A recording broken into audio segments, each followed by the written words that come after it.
നമുക്ക് എന്തായാലും അനുമോളുമായി ബന്ധപ്പെട്ടുകൊണ്ടുള്ള കുറച്ച് ചർച്ചകൾ വീണ്ടും വീണ്ടും വന്നു എന്നുള്ളതാണ്. ഒരു വിവാഹം കഴിച്ചതിൽ ഇത്രമാത്രം പ്രശ്നമോ? നാട്ടുകാരെ അറിയിക്കാതെ വിവാഹം കഴിച്ചതിൽ എന്താണ് അത്ര വലിയ കുഴപ്പമുള്ളത്? അതൊന്നും കൂടാതെ സോഷ്യൽ മീഡിയയിലുള്ള കുറേ ആളുകളങ്ങ് മാറ്റി നിർത്തിയാലും എന്താ കുഴപ്പമുള്ളത്? നല്ലൊരു കാര്യമായിട്ട് ഞാൻ ആ വീഡിയോ കണ്ടിട്ടുള്ളൂ. ഞാൻ ഒരൊറ്റ വീഡിയോ ചെയ്തിട്ടുള്ളൂ, നിങ്ങൾ കണ്ടിട്ടുണ്ടാവും. ഞാൻ അവരുടെ വിവാഹം, ആ താലികെട്ട് അത്രേ കാണിച്ചുള്ളൂ. പക്ഷേ അതിലേക്ക് ഒരുപാട് കണ്ടന്റുകൾ ഒഴുകിയെത്തുന്നുണ്ടെന്ന് ഞാൻ പിന്നീടാണ് മനസ്സിലാക്കുന്നത്. എന്താ ചെയ്യുക, പിന്നോട്ടായി പോയി, കുറച്ച് തല പിന്നോട്ടായി പോയി എന്നുള്ളതാണ്. ഒന്നാമത്തെ കാര്യം, 31 വയസ്സാണ് അനുമോൾക്ക്, 27 28 വയസ്സാണ് അത്ര ഈ പയ്യന്. ഇതാണ് പ്രശ്നം. ഇതൊന്നും കൂടാതെ മറ്റൊരു പ്രശ്നം കമന്റ് ബോക്സിലാണെന്നുള്ളതാണ്. അനീഷ് കിടന്ന് കരയുന്നു, അനീഷ് അങ്ങനെ ഇങ്ങനെ. എന്തുവാടെ, ബിഗ് ബോസ് ഒക്കെ കഴിഞ്ഞ് കാലം കുറയായി, അതൊക്കെ അപ്പൊ തന്നെ വിടാം, അത് അവിടെ ഇട്ട് പോരണം. എടാ, പുതിയ സീസണൊക്കെ എത്തി, അഗ്നി പരീക്ഷ, അതൊന്നും ആരും കാണുന്നു പോലും ഇല്ല. ഓക്കെ, നമുക്ക് എന്തെങ്കിലും കാണാം.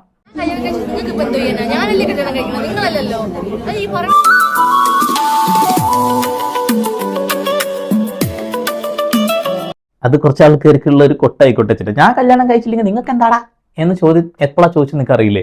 ഞാൻ വിവാഹം കഴിക്കാൻ പോവുകയാണ്, എൻ്റെ വിവാഹമാണ്, പക്ഷെ ആരും അങ്ങ് മടിയും കുന്തം എടുത്ത് അങ്ങ് വരണ്ട എന്ന് പറഞ്ഞു. സുരേഷ് ഗോപിയുടെ കയ്യിൽ നിന്ന് അനുഗ്രഹം വാങ്ങി ഒരുപാട് ആളുകൾ, ഇപ്പോൾ സുരാജ് വെഞ്ഞാറമ്മൂട് ഇപ്പോൾ ഇന്നലെ എങ്ങാനും പ്രോഗ്രാമിൽ വന്നിട്ടുണ്ടായിരുന്നു. അവർ അത്യാവശ്യം ആളുകളെ മാത്രമേ വിളിച്ചിട്ടുള്ളൂ. നല്ല രീതിയിൽ കല്യാണം നടത്തി, ചെലവ് ചുരുക്കി കല്യാണം കഴിച്ച്. ഇങ്ങനെ തന്നെയാണ് ചെയ്യേണ്ടത്. എന്തിനാണ് ആർഭാടം? എന്തിനാടേ ചെറിയ രീതിയിലൊരു കല്യാണം? നല്ല പൈസ ഉള്ള ആളുകളാണ് കുറച്ച് ആർഭാടൊക്കെ ഉണ്ടാക്കിക്കോട്ടോ. കാരണം കുറച്ച് സ്വർണ്ണം കാര്യങ്ങളൊക്കെ വാങ്ങുമ്പോൾ GST കാര്യങ്ങളും നികുതിയും കാര്യങ്ങളൊക്കെ അടച്ചിട്ട് ഗവൺമെന്റിന് കുറച്ച് പൈസ കിട്ടുമല്ലോ. പിന്നെ കാറൊക്കെ വാങ്ങി കൊടുക്കുമ്പോൾ സർക്കാരിന് അത് ഗുണമൊക്കെയുള്ള കാര്യമാണ്. എന്നാൽ പോലും വളരെ രമ്യമായ രീതിയിൽ ചെറിയൊരു പരിപാടി, എനിക്കത് ഇഷ്ടപ്പെട്ടു. ഞാനതിനെ സപ്പോർട്ട് ചെയ്തിട്ടാണ് കഴിഞ്ഞ വീഡിയോ ചെയ്തിട്ടുള്ളൂ. ഒറ്റ വീഡിയോ ചെയ്തിട്ടുള്ളൂ. വിതുര തങ്കച്ചൻ കെട്ടിത്തൂങ്ങിയോ എന്നൊക്കെ ചോദിച്ചു കമന്റ് ബോക്സിലൊക്കെ എന്തൊക്കെയാ സോഷ്യൽ മീഡിയയിൽ ഇപ്പൊ തരംഗമായിക്കൊണ്ടിരിക്കുന്ന ഏതൊരു വേട്ടാവളിന്റെ വീഡിയോ ഒന്ന് കണ്ടു അനുമോളുടെ കല്യാണം കഴിഞ്ഞു. നമുക്ക് എല്ലാവർക്കും അറിയാം ബിഗ് ബോസ് വരെ ജയിച്ചത് എന്തോരം ഉടായ്പ കാണിച്ചിട്ടാന്നുള്ളത്. അവളൊരു മലയാളിനെ കല്യാണം കഴിച്ചിരുന്നെങ്കിൽ നമ്മളെല്ലാവരും അത് വെറുത്ത് പോയാനെ. ഇതിപ്പോ തമിഴ്നായതുകൊണ്ട് അവനോടൊരു സന്തോഷവും ബഹുമാനമൊക്കെ നമുക്ക് തോന്നുന്നുണ്ട്. ഇനി അനുമോൾ എന്ന ഉടായ്പറാണി തമിഴ്നാട്ടിന്റെ സ്വന്തമാണ്. ഇനി ഉടായ്പകൾ തമിഴ്നാട്ടിലെല്ലായിടത്തും വികസിപ്പിക്കട്ടെ. എന്തായാലും ഇതിനെ കുറിച്ചുള്ള കൂടുതൽ കമന്റുകൾ നിങ്ങൾ താഴെ രേഖപ്പെടുത്തുക ഫ്രണ്ട്സേ. നന്ദി. നിങ്ങൾക്ക് എന്തിന്റെ കേടാടാ? അതിന്റെ കമന്റ് ബോക്സ് കാണിച്ചു തരണ. ഇവനെ പോലെ കുറെ കൂതറകൾ ഇറങ്ങിയിട്ടുണ്ട് കേട്ടോ. എന്തിനാടാ ഇങ്ങനെ ഒരു കണ്ടന്റ് നീ ചെയ്യുന്നേ? ഒരു കാര്യമില്ലാത്ത കാര്യല്ലേ. അവര് വിവാഹം കഴിച്ചങ്ങ് പൊക്കോട്ടെ, അവരെ പാടായി. ഇനി വയസ്സിന് മൂത്തതാണെങ്കിലും താഴെയാണെന്നുണ്ടെങ്കിലും അത് അവര് സഹിച്ചോളും. നമ്മളെ ഒന്നും ബാധിക്കുന്ന വിഷയമല്ല. പിന്നെ സോഷ്യൽ മീഡിയയിൽ എന്തെങ്കിലും ഒന്ന് പറയുകയാണെങ്കിൽ നമ്മളെടുത്ത് പറയാന്നല്ലാതെ ഇപ്പൊ ഇയാൾക്ക് എന്തിന്റെ കേടാ? എന്താണ് ബിഗ് ബോസ് നേടിയത് അങ്ങനെയാണ് ഇങ്ങനെയാണെന്നൊക്കെ പറയുമ്പോ അതൊക്കെ കഴിഞ്ഞു പോയടേ. ഈ ചത്തകോയുടെ ജാതകം എന്തിനാ പിന്നെയും പോയി നോക്കുന്നതാണാവോ കമന്റ് ബോക്സ്? ഈ വണ്ടി തമിഴ്നാട്ടിലേക്ക് പോയ കാരണം മലയാളി രക്ഷപ്പെട്ടു. സൽഫി ജോർജ്, എന്റെ പൊന്ന് ചേട്ടായി, എന്തുവാടേ, എന്തൊക്കെയാണ് എഴുതി വെച്ചിട്ടുള്ളത്? എന്റെ പ്രതീക്ഷകൾ തെറ്റി തങ്കച്ചൻ ചേട്ടൻ. ആ പ്രോഗ്രാം എന്തായിരുന്നു എന്നും എന്തിനാണ് അവർ അങ്ങനെ അഭിനയിച്ചിരുന്നത് എന്ന് വ്യക്തമായിട്ട് അതൊക്കെ ഇവിടുത്തെ ജനങ്ങൾക്ക് അറിയുന്നതാണ്. പിന്നെ എന്തിനാണ് അത് വലിച്ചിഴക്കുന്നത്? എന്തൊരു വേഷം! ഈ കിളവയ്ക്ക് ഒരു സാരി ഉടുത്തുകൂടെ? ഏതാ ഫോട്ടോ മനസ്സിലായില്ലേ? ആ ഒരു സംഭവം ഇല്ലേ, അതെന്താ ഒരു മഞ്ഞൾ കല്യാണം അങ്ങനെ എന്താണ് ചേച്ചി? അതിനൊക്കെ എന്തിനാണ് ഇങ്ങനെ ഒന്ന് കമന്റ് ഇട്ടിട്ടുള്ളത്? അയ്യോ. തങ്കച്ചന്റെ ശാപം എപ്പോഴും കൂടെ ഉണ്ടാവും. ആരെ കൂടെ ഉണ്ടാവും? എന്തിനു കൂടെ ഉണ്ടാവും? തങ്കച്ചനൊക്കെ ഇതൊക്കെ അറിഞ്ഞു കഴിഞ്ഞാൽ നിങ്ങൾക്ക് ഇട്ടിട്ടൊരു ശാപം അങ്ങോട്ട് തരും, അത്ര തന്നെ. തങ്കച്ചൻ അത് ചെയ്തു എന്ന് പറയുന്നത് കേട്ടു.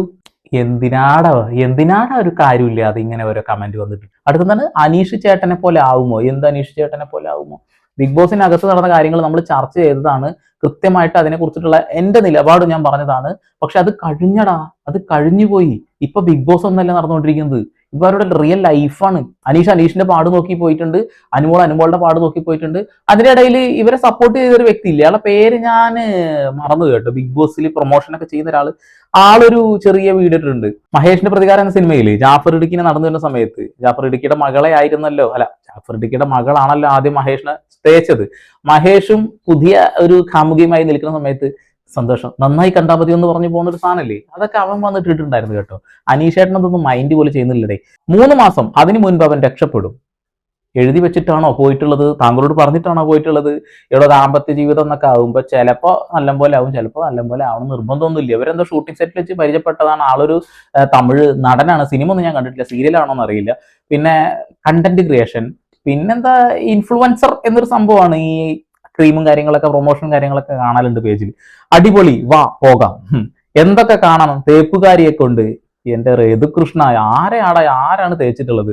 ആര്യനാട് സ്കൂളിൽ പഠിച്ച പെണ്ണാണോ ഇത്? എന്തോ മാറ്റം. സ്കൂളിൽ ഉപ്പുമാവ് വാങ്ങാൻ ലൈൻ നിന്ന് ആ കുട്ടിയെ ഞാൻ ഓർക്കുന്നു. പണം വന്നാൽ എല്ലാം മാറുമല്ലേ? പണം വന്നാലും മാറും, പണം വന്നില്ലെങ്കിലും മാറും. മാന്യമായിട്ടോ മാന്യമല്ലാതൊക്കെ ജീവിക്കുക എന്നുള്ളത് നമ്മുടെ കാഴ്ചപ്പാട്, നമ്മുടെ താല്പര്യങ്ങളാണ്. അനിൽ ചേട്ടന് ഇഷ്ടമുള്ള പോലെ നടക്കാലോ. ഇതിപ്പോ മൂക്കൊലിച്ച് നടന്ന കുട്ടിയില്ലേ അത്? ഇപ്പൊ എന്താ മൂക്കൊലിക്കാത്തെന്ന് ചോദിക്കാൻ പറ്റുമോ? ഇല്ലല്ലോ. പണ്ട് നിങ്ങളൊക്കെ ട്രൗസറിലൊക്കെ അപ്പിയോ മൂത്രോ ഒഴിച്ചിട്ടുണ്ടാവില്ല, ഇപ്പൊ ചെയ്യുന്നുണ്ടോ? ഇല്ലല്ലോ. മാറ്റങ്ങൾ വരണം, മനുഷ്യന്മാരായ മാറ്റങ്ങൾ വരണോ. കുലസ്ത്രീ തുണി ഇല്ലാതെ നിൽക്കുന്നു. ആ ഫോട്ടോ ഞാൻ സൈഡിൽ വെച്ചിട്ടുണ്ട്. അതായത് ഇവരുടെ മഞ്ഞൾ കല്യാണമാണ്. മഞ്ഞൾ കല്യാണത്തിന്റെ ഒരു വീഡിയോ ആണ്. എന്റെ പൊന്നെ, is this her actual wedding or some promotion campaign? ഇത് ആദ്യം ആളുകൾക്ക് തോന്നിയൊരു കാര്യമാണ്, ഇതൊരു പ്രൊമോഷന്റെ സംഭവമാണെന്നുള്ളത്. കാരണം എന്താ വെച്ചിട്ടുണ്ടെങ്കിൽ ഫുൾ കൊളാബറേഷൻ ആണ്. നിങ്ങൾ ആ വെഡിങ് ഫോട്ടോന്റെ മുകളിൽ ടച്ച് ചെയ്താൽ കണ്ടാൽ മനസ്സിലാവും എന്നുള്ളതാണ്. ഫുള്ള് പ്രൊമോഷനും കാര്യങ്ങളൊക്കെ തന്നെയാണ്. പക്ഷെ അവരുടെ വിവാഹം എങ്ങനെ യൂട്ടിലൈസ് ചെയ്യാന്ന് പോലും അവർ മനസ്സിലാക്കി. പക്ഷെ സോഷ്യൽ ഇൻഫ്ലുവാണങ്ങളെ അങ്ങ് അടിച്ച് കയറ്റിയിട്ടൊന്നുമില്ല അങ്ങോട്ട്. അതാണ്. കുലസ്ത്രീക്ക് കുറച്ച് പ്രായം കൂടിപ്പോയി, വല്ല ഫോട്ടോഷൂട്ട് ആവും. ആ ചെക്കൻ അറിഞ്ഞുകൊണ്ട് മെട്രോ ട്രെയിനിന് തല വെക്കുമോ? മീനകുമാരി ഫേക്ക് ആണ് കേട്ടോ. ഇവനെ സീമാട്ടിയും ഫേക്ക് ആയിട്ടുള്ള ആളാണ്. കുലസ്ത്രീ, എന്താണ് ഈ കുലസ്ത്രീ എന്ന വാക്കിന്റെ അർത്ഥം പോലും അറിയാതെ കേന്ന് കനയെന്ന് അറിയാൻ കുറെ ഉണ്ട്. എന്ത് പറഞ്ഞാലും ഈ കേരളം തങ്കച്ചൻ വിദ്ര എന്നൊരു വ്യക്തിയാണ് പ്രതീക്ഷിച്ചത്. ഇല്ലെങ്കിൽ കണ്ട ഷോ പൂമ്പൽസ് ആയിരുന്നു അല്ലേ? ആ ഷോ പൂമ്പൽസ് തന്നെയായിരുന്നു. എടോ, ഡയറക്ടർ പറഞ്ഞനുസരിച്ചിട്ടാണ് അവർ അങ്ങനെ ഒരു സംഭവം വർക്കൗട്ട് ചെയ്തത്. തങ്കച്ചനും പറഞ്ഞിട്ടുണ്ട്. പിന്നെ നിങ്ങളുടെ മനസ്സിന്റെ അകത്ത് കയറി കിടന്നു, അത് അവരുടെ വിജയമാണ്, ആ പ്രോഗ്രാമിന്റെ വിജയമാണത്. അത് അങ്ങനെ കണക്കാക്കാൻ പറ്റുള്ളൂ. അനുവിനെ കാണുമ്പോൾ അഭിനയിക്കുമ്പോൾ ഉള്ള ആത്മാർത്ഥത പോലും തോന്നുന്നില്ല. എന്റെ തോന്നലാണ് കേട്ടോ ഞാൻ പറഞ്ഞത്. അതിരാവിലെ നേരം വൈകിട്ടുണ്ടായിരുന്നു തോന്നുന്നു ആ ഒരു സ്ഥലത്തെത്താനും മേക്കപ്പ് ഇടാനൊക്കെ. അതിൻ്റെതായ അപാകതകളുണ്ട്. പിന്നെ എല്ലാവരെയും അറിയിക്കാതെ ചെയ്യാന്ന് പറഞ്ഞാൽ വലിയ ബുദ്ധിമുട്ടുള്ള കാര്യമാണ്. അതിൻ്റെതായ പ്രശ്നങ്ങളായിരിക്കും. പിന്നെ ഹെൽത്ത് എപ്പോഴും എല്ലാവരും ഓക്കെ ആവണമെന്ന് നിർബന്ധമൊന്നുമില്ലല്ലോ. മുഖത്തത് പ്രതിഫലിക്കുക, അത് അത്രേ ഉള്ളൂ. അയ്യോ, ഒരു പാവം പയ്യൻ. അവന്റെ ആദ്യ രാത്രി കഴിയുമ്പോൾ അവന്റെ ഒരു അവസ്ഥ. ഞണ്ടിന്റെ അളയുടെ അടുത്തിരിക്കേണ്ട ഞാൻ കുളക്കടവിൽ കുളത്തിലേക്ക് നോക്കിയിരിക്കുന്നു. പതറരുത് രാമൻകുട്ടി. ജോർജേ, ഇതിങ്ങനെ തൂക്കിയിട്ട് നടക്കുകയാണല്ലേ കുറെ കാലമായിട്ട്, ഒരു കാര്യമില്ലാതെ. കൊള്ളാം, മനസ്സിലാവുന്നുണ്ട്. എന്തിനാണ് ഇങ്ങനത്തെ ഒരു കമന്റ് എന്ന് താങ്കൾ ആത്മപരിശോധനയ്ക്ക് വിധേയമാക്കുന്നത് നല്ലതായിരിക്കും. പാവം തങ്കച്ചനെ പറ്റിച്ചൂലേ? ആര് പറ്റിച്ചടാ? ചെക്കൻ ഓർഫൺ ആണോ? അപ്പനും അമ്മയും ഒന്നുമില്ലേ? അപ്പനും അമ്മയും ഉണ്ട്. ചെന്നൈയിൽ അത്യാവശ്യം സാമ്പത്തികമുള്ള കൊടീശ്വരന്മാരങ്ങനെയാണ് അവരെന്നാണ് അറിയാൻ കഴിഞ്ഞത്. ഈ പൈസക്കാരാണ്, അത്ര അറിയാൻ കഴിഞ്ഞിട്ടുള്ളൂ. പിരിയാതിരുന്നാൽ അന്ന് എല്ലാവരുടെ ലൈഫിലും ഉണ്ടാവും പിരിയാതിരിക്കുക. അതൊക്കെ സർവ്വസാധാരണമായിട്ടുള്ള കാര്യമാണ്. വരാൻ പോണത് വഴി തങ്ങില്ല എന്നുള്ളതാണ്. എന്ത് സംഭവിക്കുന്നത് നമുക്കറിയില്ല. 3 മാസത്തിനുള്ളിൽ ചെക്കൻ ഓടി രക്ഷപ്പെടും. ജിൻസി ജോൺ. എന്തുവാടേ, ഒരു സെലിബ്രിറ്റി കല്യാണം അത് കാണുമ്പോൾ തന്നെ മനസ്സിൻ്റെ ഉള്ളിലേക്ക് ഓടി വരുന്ന ഈ സാധനമാണോ? അവരുടെ വിവാഹം എത്രയും പെട്ടെന്ന് പൊളിയട്ടെ, അവരുടെ വിവാഹബന്ധം നശിച്ചു പോട്ടെ എന്നാണ് ആഗ്രഹിക്കുന്നത്. മോശം. ഇവളുടെ കൂടെ എത്ര നാൾ അയാൾ ജീവിക്കുമോ കണ്ടറിയാം. കള്ളി നുണച്ചി. ആൻസി ജോസഫ് ആണ്. എന്താണ് എല്ലാവർക്കും ഇങ്ങനെ ഒരു എന്തിനാണ് ഇത്രമാത്രം ഒരു കലിപ്പ് എന്നൊക്കെ മനസ്സിലാവണില്ല കേട്ടാ. 3 മാസം, അതിനു മുൻപ് അവൻ രക്ഷപ്പെടും. ആർക്കറിയാം എത്ര നാൾ കാണുമോ. പോടി തേവിടിച്ച്. Jackson B Thomas. പോടി തേവിടിച്ച്. എന്തിനാടാ ഇങ്ങനത്തെ ഒരു കമന്റ് ഒക്കെ? ഒരുപാട് കമന്റുകൾ ഉണ്ട് കേട്ടോ. ഒരു ബോധവും വിവരവും ഇല്ലാത്ത കുറെയാണ്. ഇനി കല്യാണ ചെക്കൻ അഥവാ വരന്റെ ഒരു വീഡിയോ ഞാൻ സൈഡിൽ ഇട്ടിട്ടുണ്ട്. ഇൻസ്റ്റഗ്രാം പേജിലിട്ട വീഡിയോസ് ആണ്. പ്രൊമോഷനും കാര്യങ്ങളൊക്കെ ആയിട്ടുള്ള സംഭവങ്ങളും കാര്യങ്ങളൊക്കെയാണ്. സംഭവം ചെക്കൻ ക്യൂട്ടാണ്. പിന്നെ അനുമോളുടെ പഴയ ആ എക്സിന്റെ ചെറിയൊരു ഫേസ് കട്ട് ആൾക്കുണ്ട്. അത് എല്ലാവരും പറയുന്ന ഒരു കാര്യമാണ്. നമുക്ക് ഏറ്റവും ഇഷ്ടപ്പെട്ടത് നമ്മൾ എപ്പോഴും തിരഞ്ഞുകൊണ്ടേയിരിക്കും.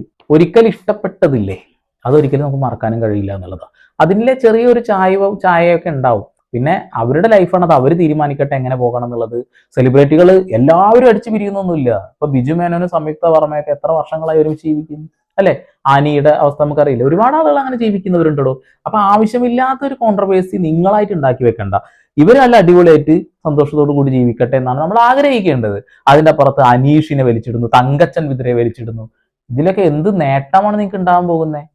പിന്നെ ഏജ് 31 29, രണ്ടുപേരുടെ വയസ്സിന്റെ ഡിഫറൻസിനെ കുറിച്ച് പറയുന്നു. സത്യത്തിൽ ഈ പയ്യന്റെ വയസ്സ് ഇത്രയാണ് എന്ന് സോഷ്യൽ മീഡിയയിൽ എവിടെയെങ്കിലും തിരഞ്ഞാൽ കാണാൻ കഴിയും? ഇല്ല, വെറുതെ അങ്ങ് അടിച്ചിറക്കുകയാണെന്നുള്ളതാണ്. ആവശ്യമില്ലാത്ത വാക്കുകളാണ് ഇപ്പൊ പല ആളുകളും പറഞ്ഞുകൊണ്ടിരിക്കുന്നത്. ദയവ് ചെയ്ത് അത് നിർത്തുക. പിന്നെ ഞാൻ പറഞ്ഞല്ലോ, എനിക്ക് ആ ഒരു കല്യാണ വീഡിയോ കണ്ടപ്പോൾ രാവിലെ എണീറ്റപ്പോൾ ആദ്യം കണ്ട വീഡിയോ അതാണ്. അതുകൊണ്ടാണ് ഞാനൊരു തലയിൽ ഒരു കെട്ടും കെട്ടിയിട്ടാണ് ആ വീഡിയോ എടുത്തിട്ടുള്ളത്. ഞാൻ രാവിലെ മുടിയൊന്നും ശരിക്കും നിൽക്കില്ല, മുടി ഉള്ളു കുറവായതുകൊണ്ട് അങ്ങനെ നിൽക്കൊന്നുമില്ല. അപ്പൊ ഒരു തലയെ കെട്ടും കെട്ടിയിട്ട് ഒരു വീഡിയോ ചെയ്തു, അത്രേ ഉള്ളൂ. അത് കഴിഞ്ഞ് ഞാൻ നിർത്തി. പക്ഷെ അതിന്റെ അപ്പുറം കമന്റ് ബോക്സുകളിൽ വൃത്തികേടുകൾ പറയുന്നത് ഞാൻ ശ്രദ്ധിച്ചില്ല. അതുപോലെ തന്നെ ഏജുമായി ബന്ധപ്പെട്ടുള്ള തർക്കങ്ങൾ നടക്കുന്നത് ഞാൻ കണ്ടില്ല. പിന്നെ ആ പയ്യനെയും ഇവളെയും ചേർത്ത് വെച്ചുകൊണ്ട് വൃത്തികേടുകൾ പറയുന്നത് ഞാൻ ശ്രദ്ധിച്ചില്ല. ഇതൊരു ധാർമ്മിക ഉത്തരവാദിത്തമാണ് നമ്മളുടെ. നമ്മൾ ടി വി ചാനലിലൂടെ കണ്ട അല്ലെങ്കിൽ സോഷ്യൽ മീഡിയയിൽ കൂടെ കണ്ട ഒരു വ്യക്തിയെ വ്യക്തിഹത്യ ചെയ്യുന്നത് കാണുമ്പോൾ സ്വാഭാവികമായിട്ടും നമ്മൾ ചോദിക്കില്ലേ, ഇവർ മോശപ്പെട്ട രീതിയിൽ എന്തെങ്കിലും ചെയ്യുന്നതായിട്ട് ഞാൻ ഇതുവരെ കണ്ടിട്ടില്ല. പിന്നെ ബിഗ് ബോസിന്റെ അകത്ത് നടന്ന കാര്യങ്ങൾ ബിഗ് ബോസ് കഴിഞ്ഞപ്പോൾ അത് കഴിഞ്ഞു. അവിടെ സർവൈവ് ചെയ്യാൻ വേണ്ടിയിട്ട് അവർ കാണിച്ചു കൂട്ടിയ കുറെ കാര്യങ്ങൾ ഉണ്ടാവും. അതൊക്കെ വേണമെങ്കിൽ ഇനിയും ഇന്നും എടുത്ത് കണ്ടന്റ് ആക്കുകയാണെങ്കിൽ കണ്ടന്റ് ആക്കാം. പക്ഷെ വേണ്ട, അതിന്റെ ആവശ്യം തിരിക്കുന്നു. അനീഷ് മൂടും തട്ടി പോയി, അനീഷിന്റെ പാട് നോക്കി പോയി, അയാളുടേതായ കാര്യങ്ങളിലൂടെ കടന്നു പോകുന്നു. ആ സമയത്ത് വീണ്ടും ദ്രോഹിക്കാൻ വേണ്ടിയിട്ട് അനീഷിന്റെ പേരോ അല്ലെങ്കിൽ തങ്കച്ചനൊക്കെ എന്തിനു നിങ്ങൾ വലിച്ചിടുന്നു? തങ്കച്ചൻ തന്നെ അത് ഓൾറെഡി പറഞ്ഞല്ലേ പ്രോഗ്രാമിന്റെ കാര്യമായിട്ട് ചെയ്തിട്ടാണെന്നുള്ളത്. അല്ലെങ്കിൽ തങ്കച്ചൻ വന്ന് പറയട്ടെ, അല്ല നിങ്ങൾ ഇത് വന്ന് പറഞ്ഞിട്ട് എന്താണ്? എഴുതാപ്പുറങ്ങളാണ് വായിച്ചുകൊണ്ടിരിക്കുന്നത്. ദയവ് ചെയ്ത് അത് അവസാനിപ്പിക്കുക. അവരുടെ ലൈഫ് അത് മനോഹരമായിട്ട് മുന്നോട്ട് കൊണ്ടുപോകാൻ അവർക്ക് അതിനോട് കഴിയട്ടെ നമ്മൾ ആഗ്രഹിക്കുക.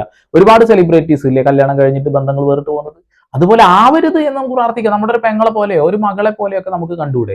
അതിനൊന്നും കഴിയാത്തൊരവസ്ഥയാണ് മലയാളികൾക്ക്.